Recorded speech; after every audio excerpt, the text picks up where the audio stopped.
बिस्मिल्लाहिर्रहमानिर्रहीम अस्सलामुअलैकुम जी आया ਨੂੰ ਰੈਕਸ ਕਿਚਨ ਵਿੱਚ ਸਾਰੇ ਦੋਸਤਾਂ ਨੂੰ ਖੁਸ਼ ਆਮਦੀਦ। ਰੈਕਸ ਕਿਚਨ ਵਿੱਚ ਅੱਜ ਅਸੀਂ ਢਾਕਾ ਚਿਕਨ ਬਣਾ ਰਹੇ ਹਾਂ।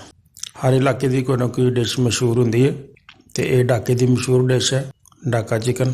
ਢਾਕਾ ਚਿਕਨ ਬੋਨਲੈਸ ਗੋਸ਼ਤ ਦਾ ਬਣਦਾ ਹੈ। ਅਸੀਂ ਇਸ ਤਰ੍ਹਾਂ ਸੀਨੇ ਦਾ ਗੋਸ਼ਤ ਲੈ ਲੈਣਾ ਤੇ ਉਹਦੇ ਨਾਲੋਂ ਹੱਡੀ ਅਲੱਗ ਕਰ ਲੈਣੀ ਤੇ ਫਿਰ ਅਸੀਂ ਇਸਦੇ ਛੋਟੇ ਪੀਸ ਬਣਾਉਣੇ ਆ। ਜਿਹੜੀ ਇਹ ਮੋਟੀ ਸਾਈਡ ਆ ਇਸ ਨੂੰ ਦਰਮਿਆਨ ਚੋਂ ਦੋ ਹਿੱਸੇ ਬਣਾ ਲੈਣੇ ਇਹਦੇ, ਕਿਉਂਕਿ ਬੋਟੀ ਬਹੁਤ ਜ਼ਿਆਦਾ ਮੋਟੀ ਨਹੀਂ ਰੱਖਣੀ।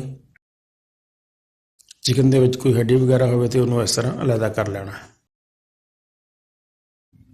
ਸੀਨੇ ਦੇ ਚਿਕਨ ਦੇ ਅਸੀਂ ਲੰਬਾਈ 'ਚ ਕਟਿੰਗ ਕਰਨੀ ਤੇ ਰੇਸ਼ਿਆਂ ਦੇ ਆਪੋਜ਼ਿਟ ਕਰਨੀ ਆ, ਯਾਨੀ ਜਿਸ ਸਾਈਡ ਨੂੰ ਰੇਸ਼ੇ ਲੰਬੇ ਹੁੰਦੇ ਆ ਉਧਰ ਨੂੰ ਅਸੀਂ ਕਟਿੰਗ ਨਹੀਂ ਕਰਨੀ, ਦੂਸਰੀ ਸਾਈਡ 'ਤੇ ਕਰਨੀ ਹੈ ਤਾਂ ਕਿ ਰੇਸ਼ੇ ਛੋਟੇ ਛੋਟੇ ਜਿਹੜੇ ਆ ਉਹ ਹੋ ਜਾਣ। ਚਿਕਨ ਸਾਡਾ ਸਾਰਾ ਕੱਟ ਹੋ ਗਿਆ।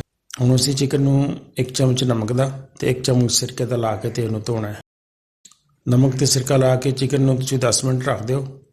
ਉਸ ਤੋਂ ਬਾਅਦ 2-3 ਦਫਾ ਪਾਣੀ ਦੇ ਨਾਲ ਅੱਛੀ ਤਰ੍ਹਾਂ ਇਹਨੂੰ ਸਾਫ਼ ਕਰ ਲੈਣਾ।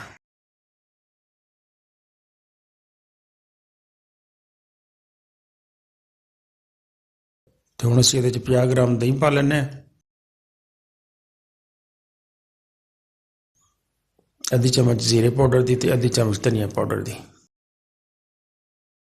ਆਧਾ ਕੁ ਚਮਚ ਹੀ ਨਮਕ ਪਾ ਲੈਣਾ, 2 ਚਮਚ ਅਦਰਕ ਲਸਣ ਦਾ ਪੇਸਟ ਪਾ ਲਓ, 1 ਚੁਟਕੀ ਤੁਸੀਂ ਸਿਰਫ ਫੂਡ ਕਲਰ ਦੀ ਪਾਉਣੀ ਆ, ਥੋੜਾ ਜਿਹਾ ਕਲਰ ਅੱਛਾ ਹੋ ਜਾਏਗਾ, ਤੇ ਅੱਧੀ ਚਮਚ ਹਲਦੀ ਦੀ ਸ਼ਾਮਿਲ ਕਰ ਲਓ। ਸਾਰੇ ਮਸਾਲੇ ਪਾ ਕੇ ਇਹਨੂੰ ਅੱਛੀ ਤਰ੍ਹਾਂ ਹੱਲ ਕਰ ਲਓ ਤੇ ਤਕਰੀਬਨ 1.5-2 ਘੰਟੇ ਵਾਸਤੇ ਇਹਨੂੰ ਤੁਸੀਂ ਰੱਖ ਦਿਓ ਤਾਂ ਕਿ ਮਸਾਲੇ ਅੱਛੀ ਤਰ੍ਹਾਂ ਰਚ ਬਸ ਜਾਣ। ਹੁਣ ਅਸੀਂ ਇਸ ਚਿਕਨ ਨੂੰ ਤੇਲ ਲਗਾ ਕੇ ਤੇ ਫਰਾਈ ਕਰਨਾ ਹੈ।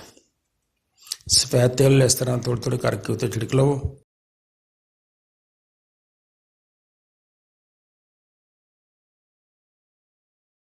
ਦੂਸਰੀ ਸਾਈਡ ਤੇ ਵੀ ਤੇਲ ਛਿੜਕ ਲਓ।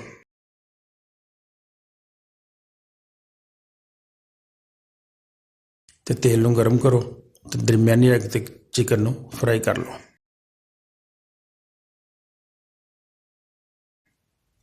ਇੱਕ ਇੱਕ ਕਰਕੇ ਸਾਰੇ ਪੀਸ ਤੁਸੀਂ ਇੱਦਾਂ ਪਾ ਲਓ ਤੇ ਉਸ ਤੋਂ ਬਾਅਦ ਅੱਗ ਜ਼ਰਾ ਦਰਮਿਆਨੀ ਰੱਖੋ। 1-2 ਦਫਾ ਇਹਨੂੰ ਪਲਟ ਦਿਓ।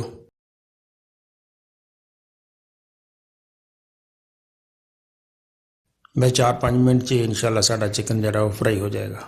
ਜਿਹੜੇ ਦੋਸਤ ਮੇਰੇ ਚੈਨਲ 'ਤੇ ਪਹਿਲੀ ਦਫਾ ਆਏ ਆ ਔਰ ਉਹਨਾਂ ਨੇ ਮੇਰੇ ਚੈਨਲ ਨੂੰ ਹਜੇ ਤੱਕ ਸਬਸਕ੍ਰਾਈਬ ਨਹੀਂ ਕੀਤਾ ਤੇ ਮੇਰੇ ਚੈਨਲ ਨੂੰ ਪਲੀਜ਼ ਸਬਸਕ੍ਰਾਈਬ ਜ਼ਰੂਰ ਕਰ ਲਓ। ਤੁਹਾਡੀ ਬਹੁਤ ਮਿਹਰਬਾਨੀ ਹੋਏਗੀ ਤੇ ਨਾਲ ਬੈਲ ਵਾਲੇ ਬਟਨ ਨੂੰ ਵੀ ਦਬਾ ਦਿਓ ਤਾਂ ਕਿ ਮੇਰੀ ਵੀਡੀਓ ਜਿਹੜੀ ਹੈ ਉਹ ਤੁਹਾਡੇ ਤੇ ਬਿਲਕੁਲ ਬਰ ਵਕਤ ਪਹੁੰਚ ਜਾਇਆ ਕਰੇ। ਢਾਕਾ ਚਿਕਨ ਬਿਲਕੁਲ ਅੱਛੀ ਤਰ੍ਹਾਂ ਫਰਾਈ ਹੋ ਗਿਆ, ਤਿਆਰ ਹੋ ਗਿਆ। ਇਹਨੂੰ ਇਸ ਤਰ੍ਹਾਂ ਗਰਮ ਗਰਮ ਸਰਵ ਕਰੋ। ਮੇਰੀ ਵੀਡੀਓ ਤੁਹਾਨੂੰ ਯਕੀਨਨ ਪਸੰਦ ਆਈ ਹੋਏਗੀ। ਵੀਡੀਓ ਅੱਛੀ ਲੱਗੀ ਹੋਵੇ ਤਾਂ ਦੋਸਤਾਂ ਨਾਲ ਜ਼ਰੂਰ ਸ਼ੇਅਰ ਕਰਿਆ ਕਰੋ ਤੇ ਨਾਲੇ ਕਮੈਂਟਸ ਵਿੱਚ ਆਪਣੇ ਖਿਆਲਾਂ ਦਾ ਇਜ਼ਹਾਰ ਵੀ ਕਰਿਆ ਕਰੋ ਕਿ ਵੀਡੀਓ ਤੁਹਾਨੂੰ ਕੈਸੀ ਲੱਗੀ। ਵੀਡੀਓ ਪੂਰੀ ਦੇਖਣ ਦਾ ਬਹੁਤ ਸ਼ੁਕਰੀਆ।